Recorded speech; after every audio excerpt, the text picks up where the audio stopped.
Hello student, मैं Radha madam. पिछले video में मैंने मनोविज्ञान के अर्थ के बारे में पढ़ा था। इसके हमने विकास क्रम दो प्रकार से पढ़े थे। एक बार फिर से देखते हैं, आत्मा का विज्ञान।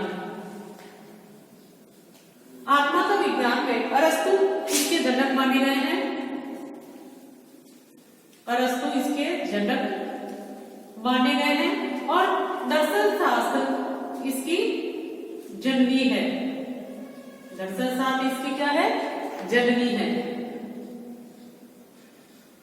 और प्राचीन काल में मैंने बताया था आपको, इसको अंतःकरण का विज्ञान भी कहा जाता था। अंतःकरण का विज्ञान भी कहा जाता था। ये जो व्याख्या की है, ये कौन से वैज्ञानिक ने की है? ये जो व्याख्या की है, ये केलर ने की है। केलर महोदय ने ये कहा है। और सबसे पहले जो मनोविज्ञान नाम दिया था वो रुडोल्फ गाइकिल ने दिया था। मनोविज्ञान नाम दिया था सर्वप्रथम। वो कौन थे? रुडोल्फ गाइकिल ने दिया था। और ये दिया था 1590 के अंदर इन्होंने अपना नाम दिया था। इन्होंने एक पुस्तक लिखी थी, साइकोलॉजिया। कौन सी पुस्तक लिखी थी? साइकोलॉजिया। हम ये कह सकते हैं कि ये मनोविज्ञान की प्रथम पुस्तक है। क्या कह सकते हैं? मनोविज्ञान की प्रथम पुस्तक कौन सी है? साइकोलॉजिया है। और इसका जो वर्गीकरण किया था वो गैरिट ने किया था। सबसे पहले जो मनोविज्ञान का वर्गीकरण किया था वो किसने किया था? गैरिट ने।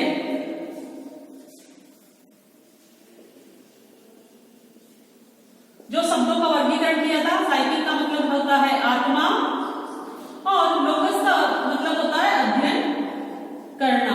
तो इस तरह से गैरिट ने इसकी वर्गीकरण किया था। इस तरह से अरस्तु क्या माना जाता है?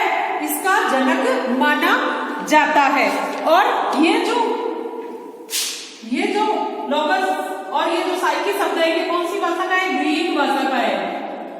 और साइकोलॉजी जो शब्द है वो कौन सा है? अंग्रेजी भाषा का। साइकोलॉजी शब्द क्या है? अंग्रेजी भाषा से लिया गया। इस तरह से जो पहला है वो क्या विकास क्रम है? आत्मा का विज्ञान।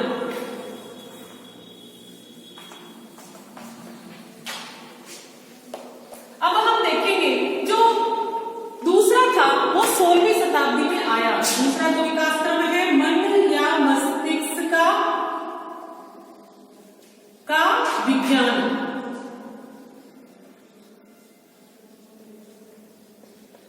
यह किसने कहा था? मन या मस्तिष्क का विज्ञान पोम्पोलोजी ने कहा था। किसने कहा था? पोम्पोलोजी ने कहा था। और ये कहां के थे? इटली के थे। और जो इसके समर्थक थे वो जॉन लॉक रेचरी, जॉन लॉक रेचरी, थॉमस रीड, ये कौन थे? ये इसके समर्थक थे। हम देखते हैं कि पोम्पोलोजी ने क्या कहा था?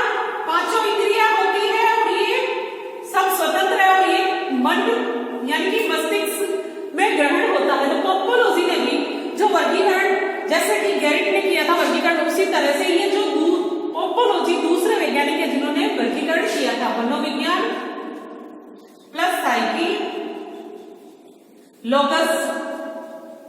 ये वर्गीकरण किसने किया था? पोम्पोलोजी ने किया था। साइकी के इन्होंने मन कर दिया और लोकस का अध्ययन करना कर दिया।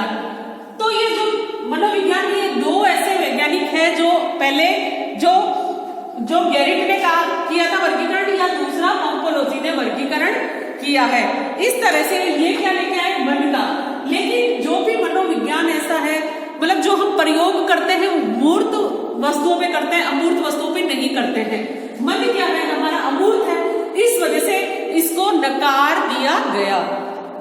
यानी कि ये भी 17वीं शताब्दी आते आते मन या मस्तिष्क के सिद्धांत को भी नकार दिया गया। अब जो तीसरा है वो है चेतना का विज्ञान। चेतना का विज्ञान, इसके जो समर्थन करता है वो है विलियम वुंट। विलियम वुंट,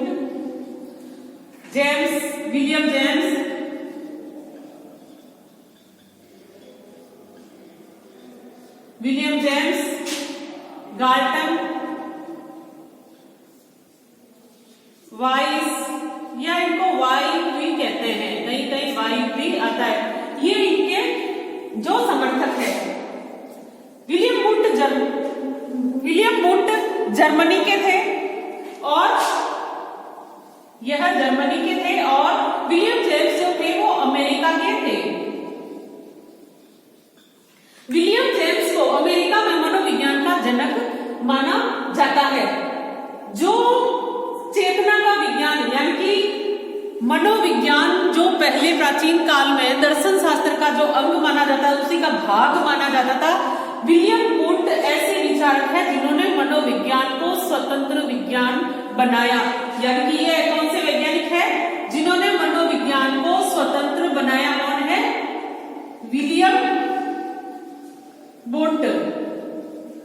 इन्होंने क्या किया? इन्होंने मनोविज्ञान को स्वतंत्र विज्ञान की संज्ञा दी। इसीलिए इन्होंने एक मनोविज्ञान प्रयोगशाला की स्थापना की। किसकी की? मनोविज्ञान प्रयोगशाला की स्थापना की जर्मनी के अंदर।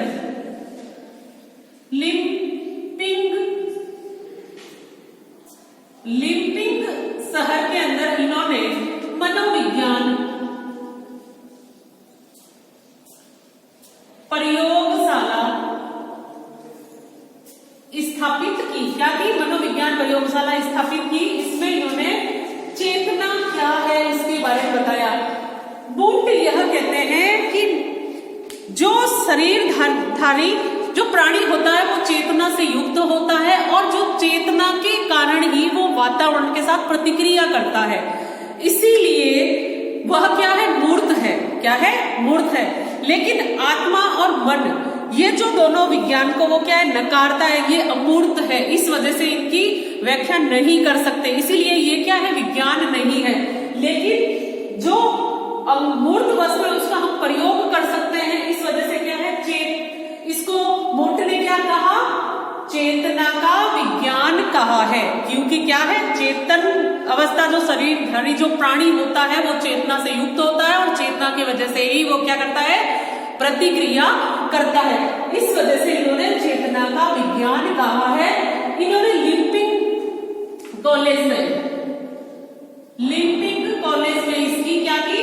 लिम्पिंग कॉलेज में इसकी प्रयोगशाला स्थापित की। आजकल इस कॉलेज का नाम कार्ल मार्क्स है। आजकल इसका नाम कार्ल मार्क्स है। इस तरह से विलियम वुंट ने पहली प्रयोगशाला मनोविज्ञान की स्थापना की, और इन्होंने मनोविज्ञान को स्वतंत्र विज्ञान का दर्जा दिया। लेकिन 19वीं शताब्दी आते आते चेतना के विज्ञान को भी नकार दिया गया। क्यों नकार दिया गया? क्योंकि हम साइंस क्या मानता है? मस्तिष्क को एक इकाई के रूप में मानता है, लेकिन चेतना क्या है? एक इकाई नहीं है, इसके भाग होते हैं। कौन कौन से होते हैं? चेतन अवस्था होती है, अर्ध चेतन होती है और अचेतन। इस तरह से 3 अवस्थाएं होती है। इसी वजह से चेतना के विज्ञान को नकार दिया गया। इसके बाद आया जो 19वीं शताब्दी में आया, वह आया व्यवहार का विज्ञान।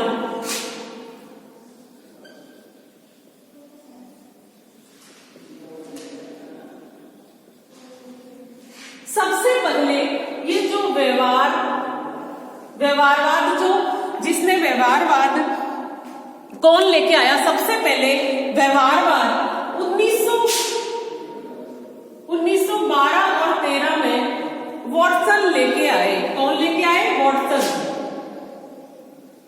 वॉटसन लेके आए थे। और इसमें व्यवहारवाद में प्राणियों का जो व्यवहार होता है, प्राणियों में जो मानसिक स्तर के द्वारा जो व्यवहार होता है, जो हमें दिखाई देता है, उसका अध्ययन किया जाता है। तो इसमें व्यवहार शब्द का सबसे पहले प्रयोग किसने किया था? मैकडूगल ने किया था। व्यवहार शब्द का सर्वप्रथम प्रयोग कौन से विचारक ने किया था? मैकडूगल ने।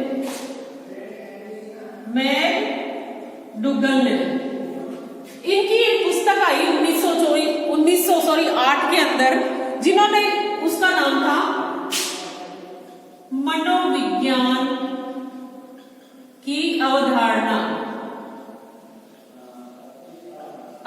आई 1908 के अंदर। इन्होंने सर्वप्रथम इसमें व्यवहारवाद शब्द का प्रयोग किया था। यानी कि मानसिक स्थिति का बाह्य रूप क्या कहलाता है? व्यवहारवाद कहलाता है।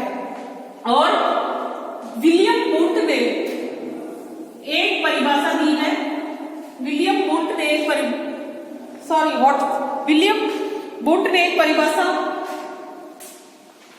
दी है। उसको देखिए आप। यानी कि सबसे पहले किसका त्याग किया? मनोविज्ञान ने सबसे पहले किसका त्याग किया? आत्मा का। और उसके बाद में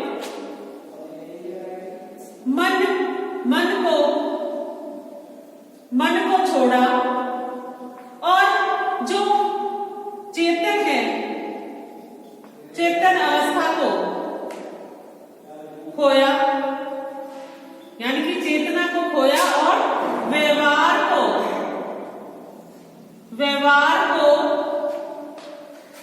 व्यवहार के अध्ययन को स्वीकार किया।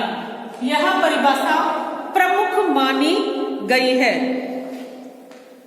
यह किसने की है? सॉरी, एक बार, ये वुडवर्थ ने कही है।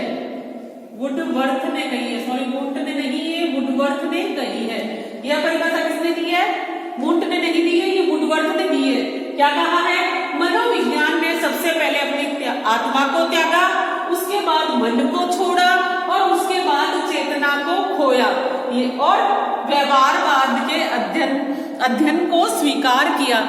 इस तरह से अभी तक हमारे जो विज्ञान, मनोविज्ञान में किसका अध्ययन किया जा रहा है? व्यवहारवाद विज्ञान का अध्ययन किया जाता है। और व्यवहारवाद के अंदर मनुष्य, पशु और पक्षी, इन तीनों के व्यवहारों का अध्ययन किया जाता है। और मनोविज्ञान को क्या कहा गया? व्यवहार का विज्ञान कहा गया। इस तरह से ये मनोविज्ञान का विकास क्रम है। Thank you student.